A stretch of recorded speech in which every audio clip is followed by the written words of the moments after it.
Joining sir ऐसे तो 30 तारीख था। अब ये नियुक्ति पत्र प्रदान करने के बाद हम लोग जब चाहे तो ज्वाइन कर सकते मेरा जो चयन हुआ है वो बिहार पब्लिक सर्विस कमीशन के द्वारा हुआ है और ये वैकेंसी 2020 में आई थी, सितंबर 2020 के आसपास। और फिर 2022 में एग्ज़ाम वगैरह हुआ, फिर उसके बाद इंटरव्यू हुआ, इंटरव्यू होने के बाद फिर मेरिट लिस्ट आई, तो उसके बेसिस पे हुआ है। इस रिक्रूटमेंट में आप ऐसे कह सकते हैं कि जो मतलब टेन्योर दिया गया, टाइम दिया गया था, with in the deadline time हुआ है और इस तरह से मतलब ये बहुत अच्छा प्रोसेस के थ्रू हुआ है। शिक्षा के मामले में एक चीज़ कहना चाहता हूँ। क्या बाबा साहेब भीमराव अम्बेडकर जी एक कहा करते थे कि आप किताब के आगे झुक जाओ, पूरी दुनिया आपके आगे झुक जाएगी। को अभी नियुक्ति पत्र मिल गया। दूसरी तरफ सरकार पे सवाल भी किया जा रहा है, जैसे बीपीएससी का मामला था, बीच में आप देखे होइएगा, बीएसएससी पेपर लीक भी देखे होइएगा। तो सरकार जो है उस पर ध्यान न देकर के अभी नियुक्तियां पत्र लगातार बांटे जा रहे हैं। सरकार के द्वारा दावा किया जा रहा है कि 20 लाख नौकरियां, 10 लाख सरकारी नौकरी और 10 लाख रोजगार। नमस्कार, लाइव बिहार देख रहे हैं आप, मैं हूं आपके साथ सुंदरम कुमार। बिहार में नियुक्ति पत्र बांटने का सिलसिला लगातार जारी है। कुछ दिन पहले जिस प्रकार से मुख्यमंत्री और उप मुख्यमंत्री गांधी मैदान में पुलिसकर्मियों को नियुक्ति पत्र बांटे थे, तो वही आज साल के आखिरी दिन भी नियुक्ति पत्र को लेकर के यहाँ वितरण किया गया। और हमारे साथ जो आपको नियुक्ति पत्र मिला है, किस विभाग में है, किस लिए मिला है, क्या कुछ था? मेरा नाम हुआ अमित रंजन। मैं बिहार लोक सेवा आयोग बीपीएससी द्वारा विज्ञान एवं प्रौद्योगिकी विभाग, department of science and technology द्वारा चयनित हुआ हूँ। उसमें असिस्टेंट प्रोफेसर के पद पे। तो माननीय मुख्यमंत्री के कर कलमों से मुझे नियुक्ति पत्र प्रदान किया गया। तो ज्वाइनिंग कब है इसकी? ज्वाइनिंग सर ऐसे तो 30 तारीख था। अब ये नियुक्ति पत्र प्रदान करने के बाद हम लोग जब चाहे तो ज्वाइन कर सकते हैं। अभी ज्वाइनिंग आपकी नहीं हुई है? हाँ, ज्वाइनिंग अब ये मिलने के बाद हम ज्वाइनिंग कीजिएगा। तो 2 तारीख को कहा जा रहा है। हाँ 2 तारीख 2 जनवरी 2 जनवरी न्यू ईयर के दिन। और क्या खुश है अब नियुक्ति पत्र मिला है फाइनली? बिल्कुल बहुत खुश है। कितने साल से तैयारी कर रहे हैं? हाँ, ये हम 2 साल से तैयारी कर रहे थे। पहले हम जॉब भी करते थे रिलायंस जियो में as an optical fibre engineer. उसके बाद मैंने प्रिपरेशन स्टार्ट किया और फिर मैं इस चीज़ के लिए ये हुआ। आपको अभी नियुक्ति पत्र मिल गया। दूसरी तरफ सरकार पे सवाल भी किया जा रहा है, जैसे बीपीएससी का मामला था, बीच में आप देखे होइएगा, बीएसएससी पेपर लीक भी देखे होइएगा। तो सरकार जो है उस पर ध्यान न देकर के अभी नियुक्तियां पत्र लगातार बांटे जा रही है, उस पर क्या कुछ कहिए? नहीं सर, ये हम लोग का असिस्टेंट प्रोफेसर का है। ये टोटली जेन्युइन है, इसमें कोई मतलब कोई पॉइंट ही नहीं है। ये हम लोग का बीपीएससी के द्वारा हुआ है और उनके बाद department of science and technology के द्वारा हर एक चीज़ को लिया गया है। इसमें कुछ नहीं है, एकदम जेन्युइन है, टू द मेरिट है। सीधा बात, मेरिट के लिए जो पढ़ाई लिखाई किया उन्होंने ये किया सर।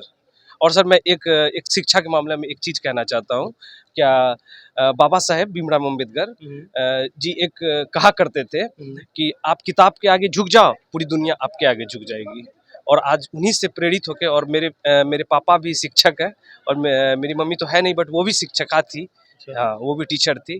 तो उन सब से और मेरे परिवार से प्रेरित होकर आज हम इस फील्ड में फिर हम तैयारी किए एज एन असिस्टेंट प्रोफेसर और आज हम चयनित हुए हैं। खुश है अब घर पे भी तो खुशी का खुश हैं माहौल और मेरे गांव वाले भी बहुत खुश हैं। क्या मेरे गांव का, मेरे माटी का बेटा आज एक प्रोफेसर बना, असिस्टेंट प्रोफेसर के पद पे चयनित हुआ। कहाँ पे चयनित हुआ है, किस जगह? सर मैं पूर्णिया का रहने वाला हूँ। मसूरिया मेरा गांव है। अच्छा हाँ, बोहरा पंचायत का हूँ मैं।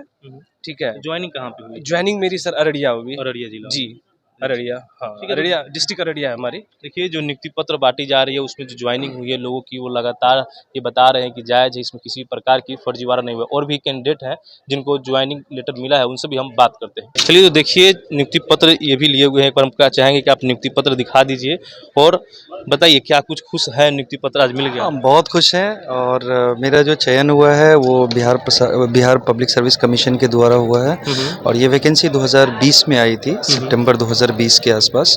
और फिर 2022 में एग्ज़ाम वगैरह हुआ, फिर उसके बाद इंटरव्यू हुआ, इंटरव्यू होने के बाद फिर मेरिट लिस्ट आई, तो उसके बेसिस पे हुआ है और बहुत ही फेयर हुआ है। बीपीएससी का जो बेसिकली असिस्टेंट प्रोफेसर का जो इलेक्ट्रॉनिक्स का हुआ है तो काफ़ी फेयर था, इसमें कोई ऐसा कुछ हुआ नहीं है, बिल्कुल बहुत अच्छा है। परिवार में खुशी होगा, आप तो ज्वाइनिंग करने जा रहे हैं? हाँ बिल्कुल, बहुत खुशी है और सबसे बड़ी बात है कि नए साल के शुभ अवसर पे मिला है, तो इससे बड़ी खुशी क्या हो सकती है। सरकार के द्वारा दावा किया जा रहा है कि 20 लाख नौकरियां, 10 लाख सरकारी नौकरी और 10 लाख रोजगार। कैसे देखते हैं पूरा चीज़ को? आपको तो अब मिल गया। हम इस चीज़ को इस तरह से देखते हैं कि देखिए, मेरा पहले एक बार चयन भी हुआ था, तो अनफॉर्चुनेटली किसी कारण से वो रिक्रूटमेंट कैंसिल हो गया था। एक बार बिहार प्रशासनिक सुधार मिशन में IT मैनेजर के तौर पे हुआ था, तो उस समय में रिक्रूटमेंट कैंसिल हो गया। फिर हम जॉब किए दूसरे जगह, तो मैं गोरखपुर में मदन मोहन मालवीय यूनिवर्सिटी में एज एन असिस्टेंट प्रोफेसर वहाँ पे वर्क कर रहा था। That was a contract job. तो उसके बाद फिर मैं पीएचडी करने के लिए चला आया जब हमारा कॉन्ट्रैक्ट ख़त्म हुआ। तो उसके बाद पीएचडी आईआईटी पटना से मैं कर रहा था, तो अभी भी मेरा पीएचडी चल रहा है। तो ये क्या है कि ये जो रिक्रूटमेंट हुआ, इस रिक्रूटमेंट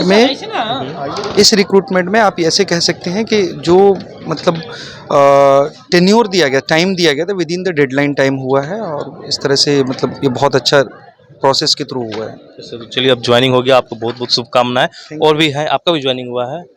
चलिए, आप किस विभाग में ज्वाइनिंग किए? मेरा इलेक्ट्रॉनिक्स कम्युनिकेशन। क्या नाम हो गया?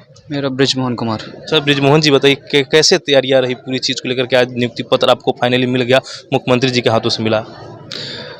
तैयारी तो मतलब साथ में स्टार्ट किए थे, एमटेक किया था मैंने। तो हम कहीं ना कहीं मतलब दिल में था कि शिक्षक ही बनना है, प्रोफेसर बनना है। क्योंकि जो आईआईटी में प्रोफेसर थे उनको देख के मोटिवेट होते थे। उनको मतलब जो इज्जत मिलता है एक प्रोफेसर का, एक टीचर का अलग ही इज्जत होता है। और समाज में उनका योगदान भी बहुत अधिक होता है कि कैसे जो आने वाले युवा हैं उनको कैसे हम लोग गाइड करते हैं, उस पर बहुत कुछ डिपेंड करता है। तो ही उसी से मोटिवेट होते हैं। और ये एक सपना जैसा है जो 10 साल पहले जो सपना देखा था, आज मतलब नियुक्ति पत्र मिला तो ऐसा लग रहा है कि साकार हो चुका है। चलिए, देखिए, बिहार में नियुक्ति पत्र बांटने का सिलसिला लगातार जारी है। पिछले दिन भी हमने देखा था और आज एक बार फिर से देख रहे हैं। लेकिन इन सब के बीच एक बड़ा सवाल बिहार सरकार पर यह भी खड़ा हो रहा है कि बीएसएससी सीजीएल पेपर लीक का जो मामला है उस पर सरकार आखिर क्यों चुप्पी साधी हुई है?